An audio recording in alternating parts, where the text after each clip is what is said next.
ശ്രീനാരായണ ഗുരുവിന്റെ സ്ഥായിയായ പാരമ്പര്യത്തെ ഉയർത്തിക്കാട്ടുന്ന ഹൃദയംഗമമായ ആഘോഷത്തോടെ ശ്രീനാരായണ അസോസിയേഷൻ ലോങ് ഐലൻഡ് ഹെംപ്സ്റ്റഡിലുള്ള ഗുരുമന്ദിരത്തിന്റെ 2ാം വാർഷികം ആഘോഷിച്ചു.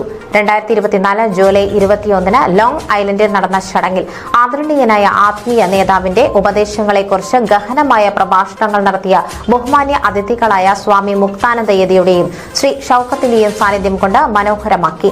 കഴിഞ്ഞ 2 വർഷമായി സമൂഹത്തിന്റെ അചഞ്ചലമായ പിന്തുണയ്ക്കും പ്രതിബദ്ധതയ്ക്കും നന്ദി പ്രകടിപ്പിച്ച അസോസിയേഷൻ സെക്രട്ടറി ബിജു ഗോപാലൻ ഊഷ്മളമായ സ്വാഗതത്തോടെയാണ് രാവിലെ ആരംഭിച്ചത്. സാമൂഹിക സമത്വത്തിനും ആത്മീയ പ്രതിബദ്ധതയ്ക്കും സാർവത്രിക സാഹോദര്യത്തിനും വേണ്ടി പോരാടിയ ശ്രീനാരായണ ഗുരുവിന്റെ മൂല്യങ്ങളും പഠിപ്പിക്കലുകളും പ്രോത്സാഹിപ്പിക്കുന്നതിനുള്ള അസോസിയേഷന്റെ ദൌത്യത്തിന്റെ തെളിവായിരുന്നു ആഘോഷം.